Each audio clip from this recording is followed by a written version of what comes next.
জাতীয় নির্বাচনের পর ক্রীড়াঙ্গনে সবচাইতে বেশি আলোচনায় আছেন সাকিব আল হাসান। যদিও নির্বাচনের আগ থেকে গুঞ্জন ওঠা শুরু হয়েছিল সাকিবের ফেরার। সাকিবের মাগুরার বাসা সংস্কার থেকে শুরু করে সবকিছুই আভাস দিচ্ছিল এবার হয়তো সাকিব ফিরবেন। ত্রয়োদশ জাতীয় নির্বাচনে জয়ী দল বাংলাদেশ জাতীয়তাবাদী অথবা বিএনপির হাই ভোল্টেজ রাজনীতিবিদরাও এবার ইঙ্গিত দিচ্ছেন সাকিবের ফেরার। সাকিবের ফেরা নিয়ে ইতিবাচক সাড়া দিয়েছেন বিএনপির হয়ে দীর্ঘদিন সংগ্রাম করা রাজনীতিবিদ ইশরাক হোসেন। ইশরাক ৭১ টেলিভিশনকে দেয়া এক সাক্ষাৎকারে শুধু সাকিবই নন, কথা বলেছেন দেশসেরা অধিনায়কের তকমা পাওয়া মাশরাফিকে নিয়েও। ইশরাক জানান, উনারা ক্রীড়াবিদ, তারা ক্রিকেটার, যেন তেন ক্রিকেটার না, আমাদের দেশের সম্পদ।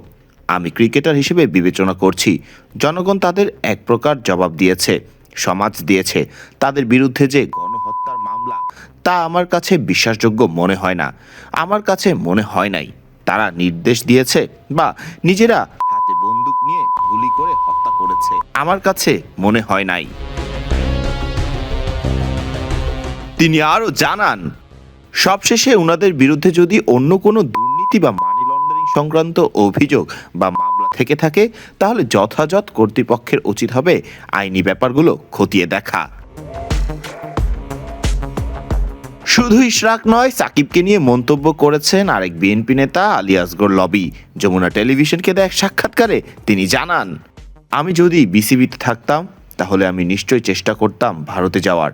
আজকে কিন্তু ঠিকই ভারত পাকিস্তান খেলছে, তো আমরা বাদ পড়লাম কেন? পাকিস্তান যদি দ্বন্দ্ব করে সেখানে খেলতে পারে, আমরা কেন পারলাম না? এটা আমাদের জন্য অনেক বড় ভুল ছিল। সাকিব আল হাসানকে নিয়ে আলী আসগর লবি আরও জানান, দেশের স্বার্থে সাকিব মাশরাফিকে ফেরাতে পারে বিএনপি। টি-20 বিশ্বকাপে বিসিবির কূটনৈতিক বিজয় পাওয়া উচিত ছিল। তারেক রহমান চাইলে ক্রীড়ামন্ত্রী হতে আপত্তি নেই আমার। তিনি আরও বলেন, ডেফিনেটলি বিএনপি থেকে চেষ্টা থাকবে দেশের মঙ্গলের জন্য সাকিব মাশরাফিকে ফেরানোর। সবাইকে নিয়ে আমরা এগোতে চাই। বিএনপির একাধিক প্রভাবশালী নেতার বক্তব্যে স্পষ্ট, সাকিব ও মাশরাফিকে তারা এখনও দেশের ক্রীড়াঙ্গনের অমূল্য সম্পদ হিসেবেই দেখছেন এবং জাতীয় স্বার্থে তাদের ফেরানোর বিষয়ে রাজনৈতিক সদিচ্ছা প্রকাশ করছেন। শেষ পর্যন্ত সাকিব মাঠে ফিরেন নাকি না, এই প্রশ্নের উত্তর যে কেবল সময় দিবে। তবে সাকিব ভক্তরা সাকিবকে আবারও দেশের জার্সি গায়ে জড়াতে দেখার প্রত্যাশাটা করতেই পারেন। ফরদিন রহমান সকাল, বিডি ক্রিক টাইম।